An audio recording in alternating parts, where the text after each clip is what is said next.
चीजें जहां पर आपसे पहले व्यू लेना है, क्योंकि कल जैसे हमने कहा इस साल का सबसे बड़ा हफ्ता है, शायद इस साल का सबसे बड़ा दिन कल होने वाला है उसके लिए। तो बजट से पहले, बजट में जाते हुए थोड़ा एक बार बाजार पर आपसे नजरिया लेना चाहूंगा, और क्या कुछ तैयारी रखनी चाहिए इस बड़े इवेंट से पहले, ये भी जानना चाहूंगा। दीप देखिए, तैयारी एक ही चीज की कर सकते हैं, जो आमतौर पर हम लोग सब लोग करने की कोशिश करते हैं कि बजट कैसा आएगा जी, कि बजट अच्छा होगा, खराब होगा, और बजट उस हिसाब से पोजीशन बनाने की कोशिश करते हैं, और उसकी तैयारी सारी की सारी धरी रह जाती है, क्योंकि आपको और हमें पता नहीं बजट कैसा आएगा। Correct sir. तो फिर जो नहीं पता है उसकी तैयारी नहीं करनी है, तैयारी उस चीज की करनी है जो हमें पता है, और हमें पता है हमारी पोजीशंस क्या है, राइट। चाहे वो इन्वेस्टमेंट वाली हो चाहे ट्रेडिंग वाली हो, राइट। सो सबसे पहला काम जो लोगों को करना है तैयारी के तौर पर वो कि अपनी पोजीशनिंग और अपना रिस्क मैनेजमेंट देख लेना है। जितना हल्के रहेंगे बड़ी इवेंट के पहले, इवेंट के बाद पैसे कमाने के चांसेस आपके उतने ही ज्यादा बढ़ जाते हैं। इस फॉर्मूला को गांठ मान कर रख लीजिए, ठीक है, गोट गोट के पी लीजिए। ओके। किसी भी बड़ी इवेंट के पहले जितना आप हल्के रहेंगे उतना इवेंट के बाद पैसा बनाने के चांस ज्यादा है, राइट। आमतौर पर गलती क्या होती है, आमतौर पर गलती ये होती है कि पहले से कुछ कर लें ताकि बड़ा गैप मिलेगा ऊपर या नीचे की तरफ, तो उसमें मोटा पैसा बनेगा। बात तो सही है, वो होता भी है, लेकिन उसमें आपके स्किल्स और लक दोनों के फैक्टर काम आते हैं। बिल्कुल। अब उसमें कौन सा फैक्टर कब ज्यादा काम करेगा वो पता नहीं, राइट। सो इसलिए जिस चीज का ना पता हो उसमें क्यों दिमाग लगाना।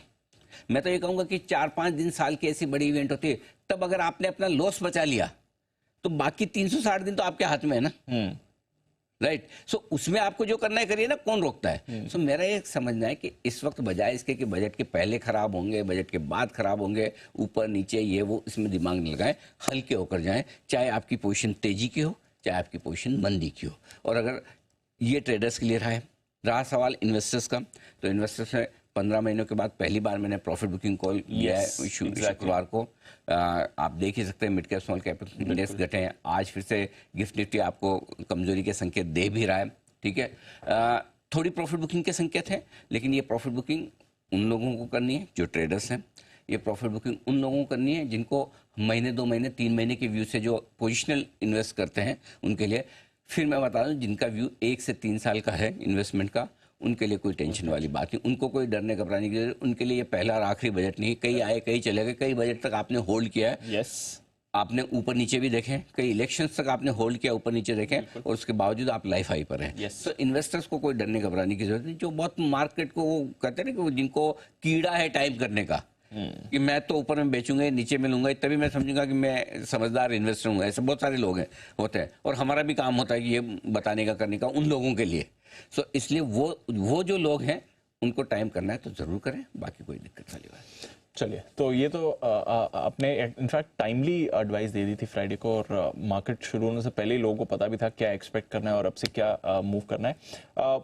जैसे हमने फ्राइडे को ही बात करा, तो वैसे आपसे समझना चाहूंगा सर, फ्राइडे को तो एक गिरावट देख ली, पहला साइन आया रोटेशन का लंबे समय बाद। अभी भी बाजार का मूड माहौल कैसा है? आज के लिए भी कुछ पॉजिटिव्स दिख रहे हैं इस बाजार में? पॉजिटिव्स भी हैं, नेगेटिव्स भी हैं। आप कहें मैं पॉजिटिव से शुरुआत करता हूं। देखिए फ्राइडे को जो मूव आया, स्पेशली आप देखें ना, निफ्टी बैंक निफ्टी उतना कमजोर नहीं हुआ जितना आपके मिड कैप स्मॉल कैप कमजोर हो गए। गुरुवार के दिन भी आप देखें निफ्टी बैंक निफ्टी खराब नहीं थे, मिड कैप स्मॉल कैप खराब हुए। तो जहां तेजी की पोजीशन ज्यादा बनी हुई है वहीं पर आपको कमजोरी दिखेगी। तो पहले मैं आज के पॉजिटिव से शुरुआत करता हूँ दीप। उससे पहले एक बार थोड़ा सा ग्लोबल मार्केट में टच कर लेना चाहता हूँ, ताकि एक बार ग्लोबल खत्म हो गया फिर हम अपने मार्केट की बात करते रहेंगे। तो ग्लोबल मार्केट्स में वैसे देखा जाए तो ज्यादा कुछ बदलाव नहीं हुए, लेकिन एक दो चीजें जो गौर करने लायक है। पहली चीज तो ये कि बाइडेन साहब जो अपनी उम्मीदवारी से हट चुके हैं और कमला हैरिस को अब वो बना रहे हैं अपना कैंडिडेट। तो एक चीज समझिए, ये ट्रंप और ट्रंप समर्थनों के जो खुशी मनाने की जगह बाइडेन हट गए, एक्चुअली बहुत खुशी की बात नहीं है। ज्यादा मजबूत कैंडिडेट आ रहा है, बाइडेन से कमजोर उनके लिए ढूंढना मुश्किल काम था, राइट। सो बाइडेन सामने होते तो कैक वक्त थी, आराम से आप जीत जाए, करेक्ट। लेकिन बाइडेन के सामने हटने से अब इंटरेस्टिंग हो सकते हैं चुनाव, है ना, थोड़ी फाइट आ सकती है। सो अभी तक जो वो ट्रेड था ना कि ट्रंप के जीतने पे ये बढ़ सकता है, उस पर क्वेश्चन मार्क लग सकता है। यस सर, ध्यान रखिए, उस पर क्वेश्चन मार्क लग सकता है। तो ये अच्छी चीज है या खराब? नहीं, ट्रम्प ने फिर से ट्रेड वॉर की भी बात कर दी। हाँ, देखो क्या कुछ कुछ चीजों में दोनों के स्टेटमेंट ठीक आए। ट्रेड वॉर को लेकर ट्रम्प का स्टैंड क्लियर है कि वो करेंगे ही करेंगे, वो चाइना को नीचे दिखाएंगे, वो सॉफ्ट है नहीं वहां पर। अभी भी ट्रम्प नो डाउट एक स्टेप आ गई हैं। लेकिन ये इंटरेस्टिंग डेवलपमेंट है और मेरा मानना है ये दीप कि आज हम हैं जुलाई में, चुनाव होंगे इनके नवंबर में। Correct sir. हमें ऐसी कौन सी जल्दी अभी से डिसाइड करके कि ट्रम्प जीते तो क्या खरीदना है और कमला हैरिस या फिर XYZ जो खड़े हो वो जीते तो क्या करना है, ऐसी जल्दी क्या है, ऐसी जरूरत क्या है आज डिसीजन लेने की, है ना। जब जीतेगा, चुनाव होगा, जीतेगा, फिर आएगा, फिर उनकी पॉलिसीज आएगी, तब की तब देखी जाएगी। अभी से कोई हमें मजबूरी थोड़ी है, मजबूरी नहीं कि रहा सवाल हमारे लिए काम का, तो कच्चा तेल जिस तरह से तेजी से घटा है, $83 के आसपास आया है, वो एक अच्छा संकेत है। करेक्ट। मेटल्स कमजोर हो रहे हैं ग्लोबली, वो दूसरा संकेत है। हमें दो ही संकेत पढ़ने हैं, metals, Boolean, gold, silver, crude, तीनों कमजोर हुए।